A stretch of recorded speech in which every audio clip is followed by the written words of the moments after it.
అందరికీ నమస్కారం, శుభోదయం. Welcome to money master. ఇవాళ 10th జనవరి సాటర్డే. ఇంటర్నేషనల్ మార్కెట్స్లో గత ట్రేడింగ్ సెషన్లో సాగిన పర్ఫార్మెన్స్, అలాగే నెక్స్ట్ ట్రేడింగ్ సెషన్ రోజున మన మార్కెట్స్ మీద ఎలాంటి ఇంపాక్ట్ ఉండే అవకాశం ఉంది అన్న అంశాలు కూడా మనం మాట్లాడుకుందాం. లాస్ట్ ట్రేడింగ్ సెషన్ రోజున మనకి అమెరికన్ మార్కెట్స్లో ఒక పాజిటివిటీ అయితే చూసాం. నాస్డాక్ 0.8%, S&P 500 0.6%, అలాగే డౌ జోన్స్ ఒక 0.5% మేర లాభాలతో ముగియడం అనేది నిన్న ఏషియన్ మార్కెట్స్లో except Nifty majority of the Asian markets అని కూడా చాలా స్ట్రాంగ్గా క్లోజ్ అయ్యాయి. నికే ఆల్మోస్ట్ 1.6%, హాంకాంగ్ 0.5% మేర దాదాపుగా, షాంఘై కూడా 1% మేర లాభాలతో అయితే మనకి కనిపించాయి. గోల్డ్ పరంగా గోల్డ్లో మళ్ళీ మొమెంటం కొనసాగుతూనే ఉంది. $4,500 పైన గోల్డ్ ట్రేడ్ అవుతుంది. సిల్వర్ కూడా దాదాపు $80 దగ్గర ట్రేడ్ అవుతుంది. సిల్వర్లో అనూహ్యమైన జంప్ నిన్న మళ్ళీ ఒక 6% దాకా అయితే నిన్న మనం చూసాం. ఈవెన్ పెల్లడియం కూడా ఒక 4% దాకా ప్లస్ అయితే అయింది. Trump says oil companies will spend $100 billion in Venezuela with US protection. So US ఎవరైతే వెనిజులాలో ఇన్వెస్ట్ చేస్తారో వాళ్ళకు యుఎస్ ప్రభుత్వం నుంచి ఒక ప్రొటెక్షన్ లాంటిది అయితే చేయబోతున్నారు. ఎందుకంటే వాళ్ళ దేశం కాదు కాబట్టి, అంటే ఇంకా వీళ్ళ దేశం అయినా కాకపోయినా ఇక పూర్తిగా యుఎస్ కంట్రోల్లోకి అయితే వెళ్ళే అవకాశం ఉంది. సో వెనిజులా కోఆపరేట్ చేస్తుంది కాబట్టి సెకండ్ టైం మళ్ళీ ఎలాంటి యుద్ధాన్ని చేయడానికి కూడా, ఎలాంటి ఫోర్సెస్ పంపించడానికి కూడా తాను అంత ఇష్టపడలేదు అన్నట్టుగా కూడా డొనాల్డ్ ట్రంప్ నిన్న వ్యాఖ్యలు చేయడం కూడా అయితే మనం చూసాం. And at the same time supreme court నిన్న ఎలాంటి వ్యాఖ్యలు చేసింది, అసలు సుప్రీంకోర్టు నిన్న గతంలో డొనాల్డ్ ట్రంప్ విధించిన టారిఫ్స్ మీద ఒక తీర్పు వస్తుంది అని చెప్పి ప్రపంచ మార్కెట్స్ అన్ని కూడా ఎదురు చూసాయి. ఏదన్నా ఇంపాక్ట్ ఉంటుందా, సోమవారం రోజు మార్కెట్స్ మీద దాని మూవ్ ఉంటుందా అని చెప్పి. సో ఇప్పుడే మనం చూస్తున్నాం, with no decision announced on Friday, legal uncertainty surrounding the tariffs continues leaving businesses, investors and international trading partners. So శుక్రవారం రోజున ఎలాంటి తీర్పు సుప్రీంకోర్టు నుంచి రాని తరుణంలో మార్కెట్స్ మళ్ళీ టెండర్ హోక్స్ మీద అయితే ఉన్నాయి. మేబీ జనవరి 14వ తారీఖున దీనికి సంబంధించిన తీర్పు ఉండే అవకాశం ఉంది. యుఎస్ సుప్రీంకోర్టు ఈ set to issue it's next round of rulings on January 14th అన్నట్టుగా కూడా అక్కడ ఒక న్యూస్ అయితే చూస్తున్నాం. ఇప్పుడే ఎంతముందే వచ్చిన న్యూస్ ఇది. సో దీన్ని బట్టి మార్కెట్స్ మళ్ళీ ఇంకా గత కొద్ది రోజులు నెక్స్ట్ 14వ తారీఖు వరకు తర్వాత ఎలాంటి ఇది ఉంటుందని కూడా మార్కెట్స్ అయితే వెయిట్ చేస్తున్నాయి. ప్రస్తుతానికి శుక్రవారం రోజున నిన్న మన మార్కెట్స్ కూడా వరుసగా పతనం అవ్వడం బికాజ్ ఆఫ్ దిస్ తీర్పు ఎలా ఉంటుంది అని చెప్పి. ఒకవేళ డొనాల్డ్ ట్రంప్ గారు ప్రెసిడెంట్కి ఎలాంటి అధికారం లేదు అని చెప్పి సుప్రీంకోర్టు తీర్పు ఇచ్చినట్టయితే, రూలింగ్ ఇచ్చినట్టయితే మేబీ మన మార్కెట్స్కి కొద్దిగా ఊరటన ఇచ్చే అవసరం. అలా కాదు అనుకున్నట్టయితే మళ్ళీ మార్కెట్స్ 18 రోజుల నుంచి ఇబ్బంది పడుతూనే ఉన్నాయి. అంటే డెసిషన్ ఎలా వస్తుందని దాని మీద మనం ప్లే చేయలేం కాబట్టి జస్ట్ వెయిట్ అండ్ వాచ్ మోడ్లో ఉండడం తప్ప ఇప్పుడు మనం చేయగలిగింది అయితే ఏమీ లేదు. క్రిప్టోస్ పరంగా కొద్దిగా బలహీనత మనకు కనిపించింది. ఆయిల్ ఆల్మోస్ట్ $63 దగ్గర ట్రేడ్ అవుతుంది. ఇది ఇంటర్నేషనల్ మార్కెట్స్ నుంచి మేజర్గా ఉన్న అప్డేట్స్ పరంగా చూస్తే నిన్న evening full length interview upload అయింది క్రాంతి గారిది. సో స్టాక్ రికమెండేషన్స్ మాత్రమే కావాలి అనుకున్న వాళ్ళు చూడకండి. మీ 40 నిమిషాల్లో మీ అతి విలువైన సమయాన్ని వేస్ట్ చేసుకోకండి. ఓవరాల్గా ఒక లాంగ్ టర్మ్ ఇన్వెస్టర్ మార్కెట్స్ని ఏ విధంగా చూడాలి, స్టాక్ సెలెక్షన్ ఏ విధంగా చేసుకోవాలి, సెక్టార్ని ఏ విధంగా పిక్ చేసుకోవాలి, అంశాలు తెలుసుకోవాలి అనుకున్నప్పుడు మాత్రమే ఇది మీకు ఉపయోగపడుతుంది. కానీ ఈ 40 నిమిషాలు ఏదైనా 10 స్టాక్స్ చెప్తారు, 20 స్టాక్స్ చెప్తారన్న థాట్ ప్రాసెస్లో ఉంటే మాత్రం దయచేసి మీ టైం అయితే వేస్ట్ చేసుకోకండి. బట్ చాలా థీమ్స్, చాలా సెక్టార్స్ ఇవన్నీ కూడా మనం అయితే మాట్లాడుకున్నాము. ఖచ్చితంగా మీరు ఈ 40 నిమిషాలు కనుక ఇన్వెస్ట్ చేసినట్టయితే టైం మీరు ఎంతో కొంత అట్లీస్ట్ ఒక 2 to 3 వ్యాలిడ్ పాయింట్స్ అయినా మీరు క్యారీ చేసుకునే అవకాశం అయితే ఉంటుందన్న కాన్ఫిడెంట్ అయితే నేను చెప్పగలను ఇంటర్వ్యూ పరంగా. And markets, the bear brent worst week for streets in September తర్వాత మార్కెట్స్లో వరుసగా 5వ రోజు కూడా పతనం అయితే మనం చూసాము. And 8 calls in 2025. సో మనం రిసీవింగ్ ఎండ్లో ఉన్న దేశం, మనమే వాళ్ళకి ఫోన్లు చేసి వెంటపడి ఏదో విధంగా దీన్ని డీల్ పాస్ చేయండి, టారిఫ్ మీద ఒక అనౌన్స్మెంట్ ఇవ్వండి అని చెప్పి అడుక్కోవాలని థాట్ ప్రాసెస్లో మరి యూఎస్ ఉందో ఏమో తెలియదు. కానీ ఎందుకంటే నిన్న వాళ్ళ సెక్రటరీ చేసిన వ్యాఖ్యలను బట్టి చూస్తే US commerce secretary Lutnick claims India given 3 Fridays to clinch a trade deal with Washington last year. So ఒక ప్రెజర్ టాక్టిక్స్ను ఉపయోగించి ఒక టైం ఫ్రేమ్ లాంటిది పెట్టి ఇరికించే ప్రయత్నం అయితే. So you can't wait for the train which left the station 3 weeks back అన్నట్టుగా కూడా నిన్న ఆయన ఒక మాట మాట్లాడారు. అయితే India rejects US claim on trade deal delay. 8 సార్లు డొనాల్డ్ ట్రంప్ అలాగే నరేంద్ర మోడీ గారు మాట్లాడారు అని చెప్పి మన ప్రభుత్వం నుంచి కూడా ఒక క్లారిఫికేషన్ అయితే వచ్చింది. సో ప్రెజర్ టాక్టిక్స్ ఉపయోగించి చేయాలన్న థాట్ ప్రాసెస్ని మరొకసారి మనం ఎండబెట్టే ప్రయత్నం అయితే చేస్తున్నాం. India backs rules based global system అన్నట్టుగా కూడా ఆర్బీఐ మాజీ గవర్నర్ శక్తికాంత్ దాస్ గారి ఒక లెక్చర్ పరంగా ఇక్కడ మనం చూడవచ్చు. RBI trims US treasury holdings to below $200 billion amid gold rush. Central banks bullion stock పెరిగింది. ఫారెక్స్ రిజర్వ్స్ కొద్దిగా తగ్గాయి బికాజ్ కొద్దిగా రూపీని ప్రొటెక్ట్ చేయడానికి reserve bank of India dollars విక్రయించిన సంగతి మనకు తెలుసు. India may peg nominal growth for FY27 10%, 10% వరకు వృద్ధిని నమోదు చేసే అవకాశం ఉంది నామినల్ జీడీ పరంగా. బట్ మనం రియల్ జీడీపీనే దీనిగా తీసుకుంటాం కాబట్టి 6.5% జీడీపీ మనం అందుకునే అవకాశాలు అయితే ఉన్నాయి. US job market blues bring Indian pros back to the future.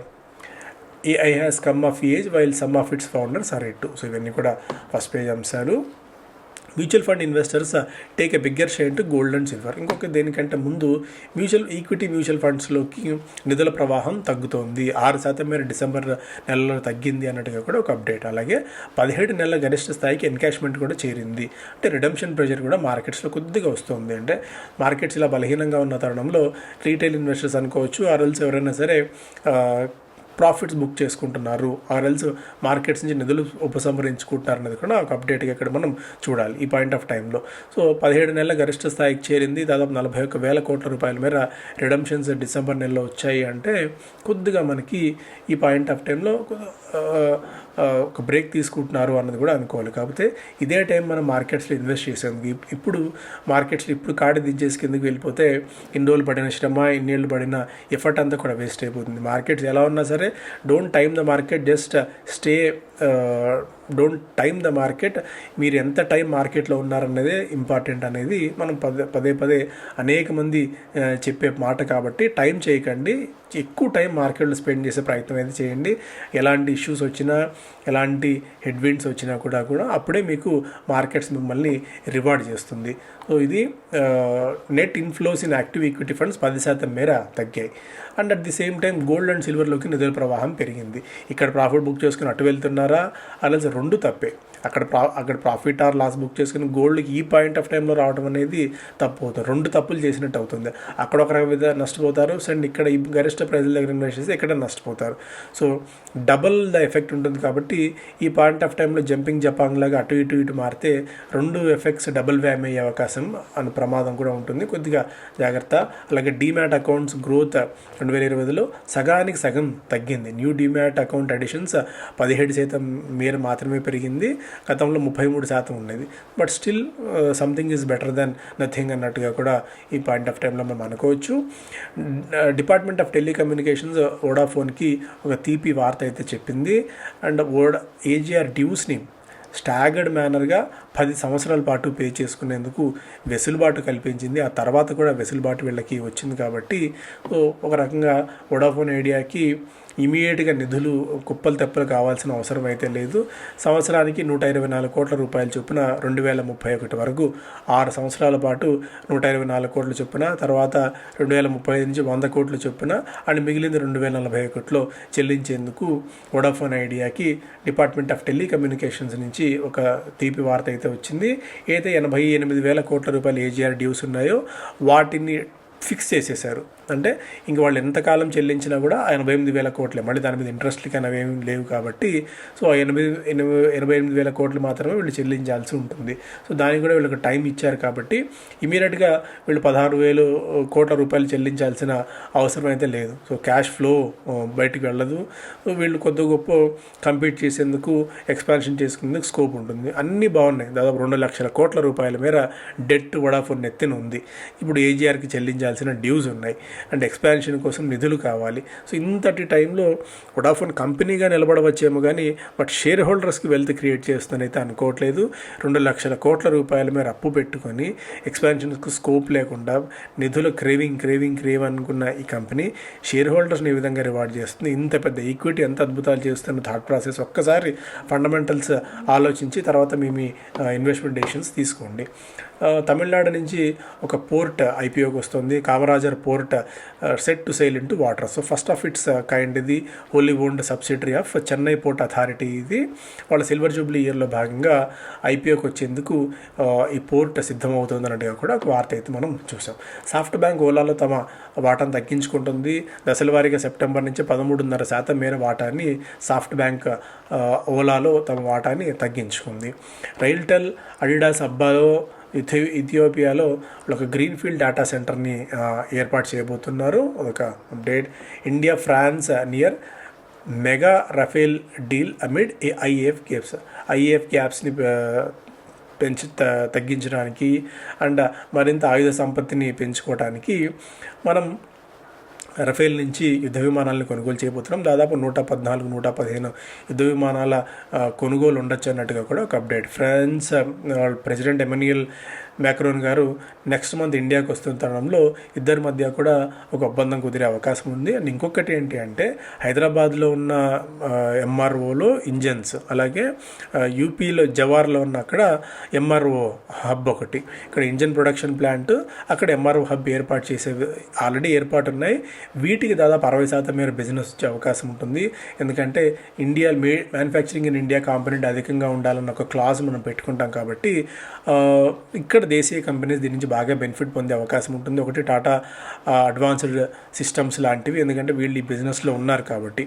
So నిన్న క్రాంతి గారి ఇంటర్వ్యూలో కూడా అదే చెప్పారు. సో ఇలాంటివి 15 సంవత్సరాల పాటు 20 సంవత్సరాల పాటు లాంగ్ టర్మ్ థీమ్స్ ఉంటాయి. బట్ లిస్టెడ్ స్పేస్లో ఉన్నారని అయితే కాదు, ఎందుకంటే టీఏఎస్ఎల్ లేదు కాబట్టి.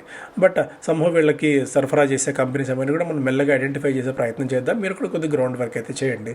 మనప్పురంకి ఒక దెబ్బ, ఎందుకంటే రిజర్వ్ బ్యాంక్ ఆఫ్ ఇండియా ఈ బెయిన్ క్యాపిటల్తో ఒప్పందానికి సంబంధించి కొన్ని ప్రశ్నలు లేవనెత్తి దీనికి సంబంధించి ఇమీడియట్గా వాళ్ళకి పర్మిషన్ ఇవ్వకుండా కొన్ని డౌట్స్ని రైజ్ చేసిన తరుణంలో రెగ్యులేటరీ ఇష్యూస్ స్టాక్లో ఒక 10% మేర వీక్నెస్ అయితే చూసాము. మెంటార్షిప్ ప్రోగ్రామ్ అనేది 19వ తారీఖు నుంచి ప్రారంభం కాబోతోంది. ఇప్పటికే రిజిస్ట్రేషన్స్ మొదలయ్యాయి. ప్రొఫెషనల్ ట్రేడర్ కావాలి, సక్సెస్ఫుల్ ఇన్వెస్టర్ కావాలనుకున్న ప్రతి ఒక్కరికి యూజ్ అయ్యే programme. Technicals, fundamentals, especially majority subject అంతా కూడా ట్రేడింగ్ మీద ఉంటుంది కాబట్టి, అలాగే ఇన్వెస్ట్మెంట్కి సంబంధించి కూడా పెద్ద పోర్ట్ఫోలియోస్ హోల్డ్ చేస్తున్న వాళ్ళు ఏ విధంగా హెడ్జింగ్ చేసుకోవచ్చు అండ్ ఒక స్టాక్ని లాంగ్ టర్మ్ కోసం ఏ విధంగా టెక్నికల్ బేసెస్ని పిక్ చేసుకోవచ్చు, ఎక్కడ ఎగ్జిట్ కావచ్చు అన్న అంశాలను కూడా మీరు ఈ కార్యక్రమంలో నేర్చుకుంటారు. బిజినెస్ స్టాండర్డ్ ఫస్ట్ పేలో India Inc's revenue growth may have picked up in Q3లో కొద్దిగా గ్రోత్ పరంగా మళ్ళీ కంపెనీస్ రివైవ్ అయ్యే అవకాశం ఉన్నట్టుగా కూడా. India rejects US reason for delay in trade deal. So ఇవన్నీ కూడా ఆల్రెడీ మనం అనుకున్నాం. సరే, నెట్ఫ్లిక్స్ రెవెన్యూస్ ఏ విధంగా పెరుగుతున్నాయి, సబ్స్క్రైబర్ బేస్ ఏ విధంగా పెరుగుతుంది చూడండి. కేవలం 18లో 10 లక్షల మంది ఉన్నది, ఇప్పుడు దాదాపు 1,60,00,000 మంది దాకా ఉన్నట్టు కనిపిస్తుంది ఈ నెంబర్ ప్రకారం చూస్తే. సో దాదాపు 16 మిలియన్ ప్లస్ నెట్ఫ్లిక్స్ సబ్స్క్రైబర్స్ ఇండియాలో ఉన్నారు. నెట్ఫ్లిక్స్ రెవెన్యూ 1,700 కోట్ల నుంచి దాదాపు 3,500 కోట్లకు పెరిగే అవకాశం ఉంది. సో వీళ్ళు కూడా ఎంత మనం ఓటీటీ ప్లాట్ఫామ్స్కి డిమాండ్ పెరుగుతుంది దీన్ని ఎలా మార్చుకోవచ్చు మనం. ఎలికాన్ దాదాపు 16% మేర దీన్ని నష్టపోవడం. గుజరాత్ ఫ్లోరో రెగ్యులర్ వాల్యూమ్స్ పోలిస్తే దాదాపు 100 రెట్ల అధిక వాల్యూమ్స్ స్టాక్లో బలహీనత కనిపించింది. బన్సాల్ వైరస్ న్యూ లో హిట్ చేయడం కూడా చూస్తున్నాం. At the same time Sula vineyards కూడా ₹200 స్థాయికి వచ్చేసింది. ఇయర్లోనే 50% మేర పతనం అయిపోయింది.